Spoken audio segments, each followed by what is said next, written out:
హల్లెలూయా యేసు ప్రభున్ ఎల్లరు స్తుతించుడి. Praise the Lord. దేవునికి స్తోత్రము కలుగును గాక. దైవ గ్రంథం బైబిల్ నుండి సామెతలు 15 అధ్యాయము 10వ వచనాన్ని చదువుతున్నాం.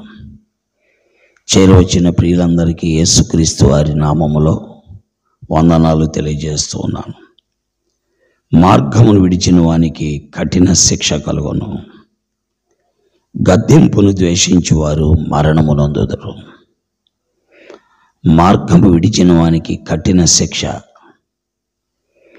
గద్దింపును ద్వేషించు వారు మరణము నొందుదురు. దేవుని వాక్యములో మార్గమును అనగా ప్రభు అయిన యేసుక్రీస్తు మార్గమును మనం విడిచిపెట్టకూడదు. ఎన్ని శ్రమలు వచ్చినా, కష్టాలు వచ్చినా, ఆహారం లేకపోయినా, ఆర్థిక సమస్యలు ఎదుర్కొంటున్నా, కుటుంబ సమస్యలు ఎదుర్కొంటున్నా, బిడ్డల సమస్యలు ఎదుర్కొంటున్నా, బిడ్డల భవిష్యత్తు సమస్యలు ఎదుర్కొంటున్నా, ప్రభు అయిన యేసుక్రీస్తు మార్గమును విడవకూడదు.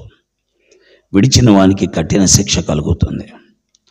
అందుకే దైవ గ్రంథములో కీర్తనలు 16 అధ్యాయం 4వ వచనంలో యెహోవాని విడిచి వేరొకను అనుసరించు వారికి శ్రమలు విస్తరిస్తాయి. కాబట్టి ఎన్ని పరిస్థితులు వచ్చినా, ఒకవేళ కరువే వచ్చినా మార్గమును విడవకూడదు. దైవ గ్రంథములో నయోమి అనే సహోదరి కరువు వచ్చింది. ఎక్కడ? యోధా బెత్లెహేములో. అప్పుడు యోధా బెత్లెహేమును విడిచిపెట్టి, అనగా దేవుడు ఉండే స్థలాన్ని, దేవుని ఆరాధనా స్థలాన్ని, దేవుడు నివసించే స్థలాన్ని విడిచిపెట్టి మోయాబుకు వెళ్ళింది. ఎంత కఠిన శిక్ష అనుభవించిందంటే భర్తను, 2 కొడుకులను కోల్పోయింది. కాబట్టి ప్రియులారా, మార్గము విడవకూడదు. మార్గము విడిచిన వానికి కఠిన శిక్ష కలుగుతుంది. అలాగే దేవుని వాక్యములో లోతు యొక్క జీవితం ఎన్ని కష్టాలు పాలైందో మనం చూస్తున్నాం. అతడు అబ్రహాము వెళ్ళే దైవ మార్గాన్ని విడిచి సొదొమ గొమొర్రా పట్టణాలకు వెళ్ళాడు. తద్వారా కఠిన శిక్ష అతడు ఎదుర్కోవాల్సి వచ్చింది. 10వ వచనములో 2వ భాగం మనం చూస్తుంటే, గద్దింపును ద్వేషించువారు మరణము నొందుదురు. బాబు, నీ వెళ్ళే మార్గము సరైనది కాదు, వద్దు ఆ మార్గములని చెప్పినప్పుడు అదే మార్గములో మనం వెళితే ఖచ్చితంగా మనము మరణాన్ని ఎదుర్కోవాలి.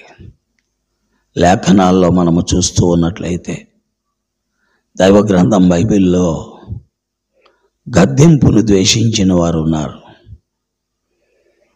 ఆ గద్దింపును, ఆ హెచ్చరికను మనం ఎప్పుడు ద్వేషించకూడదు.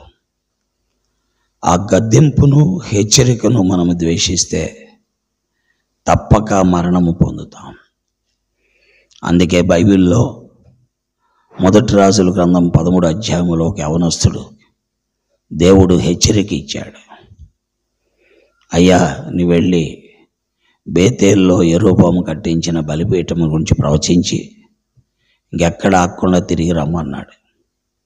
కానీ అతడేం చేశాడంటే, దేవుడు ఇచ్చిన హెచ్చరికను, గద్దింపును లక్ష్యపెట్టక ఒక చోటుకి వెళ్ళి భోంచేశాడు. అప్పుడు ఆ యొక్క సింహము వచ్చి అతన్ని చంపేసింది. కాబట్టి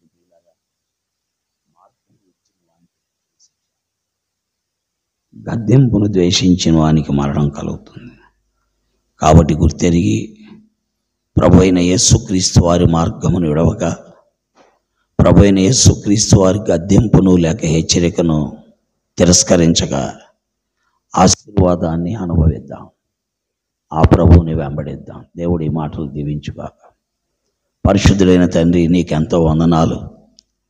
చేరువచ్చిన ప్రియులందరికీ కూడా కృతజ్ఞతా వందనాలు చెల్లిస్తున్నాం.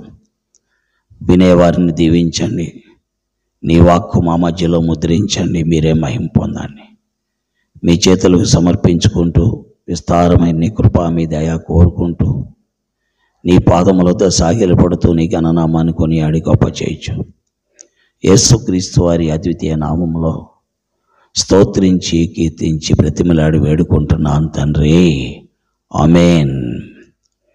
ప్రైజ్లాడండి. దేవుడు మిమ్మల్ని దీవించి దర్శించునుగాక. చంద్రులారాయిలా దేవుని స్తుతించుడి, హృదయమును వెలిగించిన యేసుని స్తుతించుడి.